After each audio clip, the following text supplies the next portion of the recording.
a analizar una de las leyes definidas, que sería la ley de Proust. ¿Qué me dice la ley de Proust? Él llegó a la conclusión de que para formar un compuesto, dos o más elementos se van a unir siempre en la misma proporción. Por ejemplo, analicemos la molécula de agua. Para formar el agua,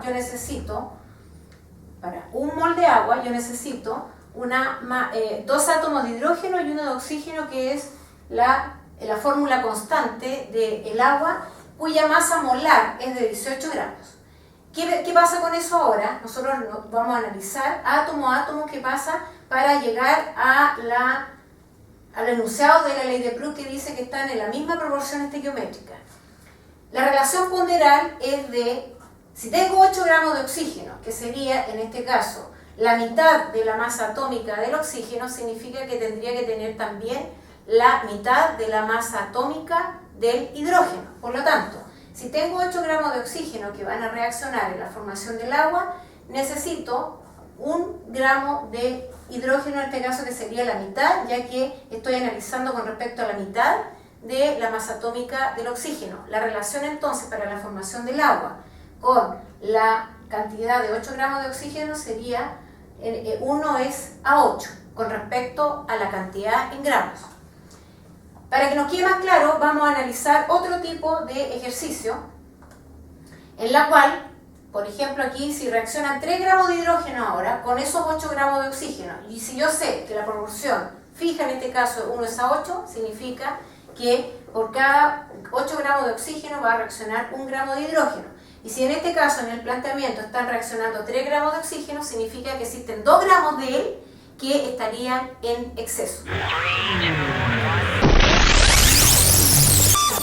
Analicemos un ejemplo aplicando la ley de Proust, pero solamente sin cantidades primero, porque esto también tiene desarrollo de ejercicios.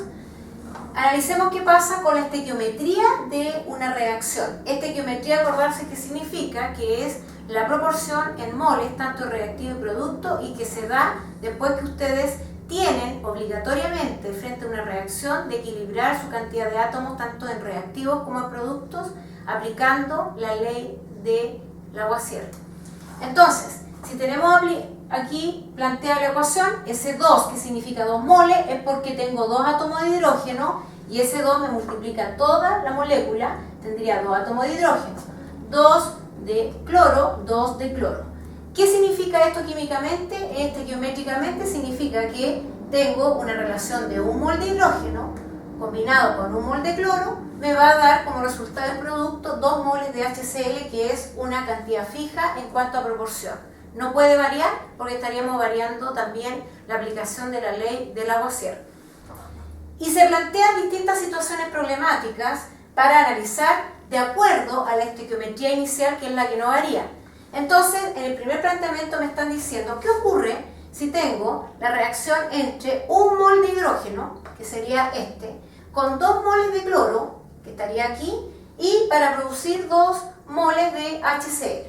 Como sabemos que la relación es 1 es a 1 es a 2, y en el planteamiento del problema duplicamos la cantidad de moles de cloro, entonces, ¿qué significa eso químicamente? Que estaría sobrando 1 mol de cloro, porque no estaría cumpliendo con el 1 es a 1, que es la relación de los reactivos. Veamos un segundo ejemplo. Dice, 3 moles de hidrógeno, que estaría ahí, van a reaccionar con 2 moles de cloro para producir 4 moles de HCl. Si lo vemos matemáticamente, vemos que estamos duplicando la cantidad de producto formado, y eso significaría que tendríamos también que duplicar la cantidad de moles tanto de hidrógeno como de cloro. Se cumple con el cloro, pero aquí, ¿qué es lo que va a ocurrir? Que tendría que estar reaccionando 2 moles de hidrógeno para cumplir con la misma estequiometría de los átomos de hidrógeno con los átomos de cloro, y así tener la misma cantidad en moles en los reactivos. ¿Eso qué significa entonces? Que aquí tendría que ser 2 es a 2 es a 4 para cumplir con 1 es a 1 es a 2, que es la estequiometría inicial, y vemos entonces que aquí me estaría sobrando 1 mol de hidrógeno. ¿Qué pasa en el tercer planteamiento? Me está diciendo que van a reaccionar 2 moles de hidrógeno con la mitad de un mol de cloro, con medio mol de cloro, para producir el 1 mol de HCl. ¿Qué significa matemáticamente? Nosotros mentalmente vemos con respecto al producto que en este caso era el doble, pero como aquí lo planteamos como HCl solamente, significa que es la mitad de los moles de HCl formados. Eso significa que también para cumplir con la estequiometría tendría que ser también la mitad de los moles de hidrógeno y la mitad de los moles de cloro para cumplir con la proporción de 1:1, es decir, la misma cantidad de moles tanto de hidrógeno como de cloro. Si vemos aquí, tendríamos el cumplimiento en la mitad de moles de HCl con la mitad de los moles de cloro. Pero aquí ya no tenemos la mitad de los moles de hidrógeno para cumplir esa estequiometría, sino que tengo 2 moles de hidrógeno. ¿Eso qué significa? Que estarían sobrando 1,5 moles de hidrógeno y cumpliendo así la estequiometría. ¿Qué podemos concluir con esto? Que tenemos para la formación en una reacción química, para la formación de los productos, no todos los reactivos van a reaccionar con la misma rapidez. Tenemos entonces el análisis aquí de la velocidad de la reacción, es decir, la velocidad con que las moléculas de reactivo van a reaccionar para formar productos. Y ahí entramos entonces a analizar y tienen que tener claro que los reactivos, a pesar que ellos están reaccionando juntos, no todos los reactivos van a reaccionar con la misma velocidad ni con el mismo resultado. Por lo tanto, ¿qué podemos concluir? Que en toda reacción química, cuando está implicada la cantidad de gramos, va a haber un reactivo limitante y un reactivo en exceso. El reactivo limitante es aquel que se consume totalmente cuando comienza la reacción y él es el que detiene esa reacción.